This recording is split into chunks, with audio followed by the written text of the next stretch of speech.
Mastering the phrase, keep your posture. Hello, language enthusiasts. Today, we're diving into an interesting English phrase, keep your posture.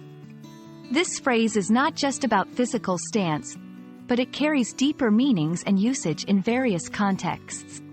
By the end of this video, you'll not only understand its literal meaning but also how to use it metaphorically in everyday conversations.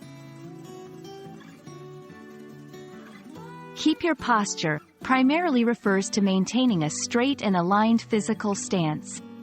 It's often used in contexts where body alignment is important, such as in dance, yoga, or even when sitting at a desk. The key here is the word keep, which implies maintaining or holding a position. We'll explore examples and situations where this phrase is commonly used. Beyond its literal meaning, keep your posture can be used metaphorically.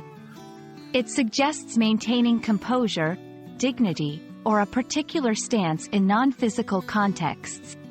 For example, staying calm under pressure or maintaining your principles in a challenging situation. This section will delve into metaphorical interpretations and provide real-life scenarios to illustrate this usage. In this section, we'll address some common mistakes learners make with this phrase. For instance, confusing keep your posture with similar phrases like keep your position or maintain your stance. We'll clarify these differences to ensure you use keep your posture accurately in conversations. Now, let's put your knowledge into practice. We'll go through some interactive exercises and examples.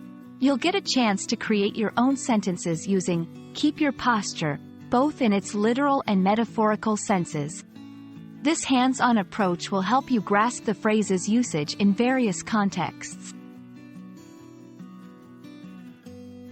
I hope this video has given you a clear understanding of keep your posture and its versatile applications in English.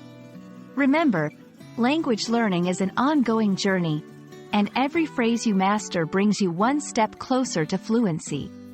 Keep practicing, and don't forget to keep your posture, both literally and figuratively.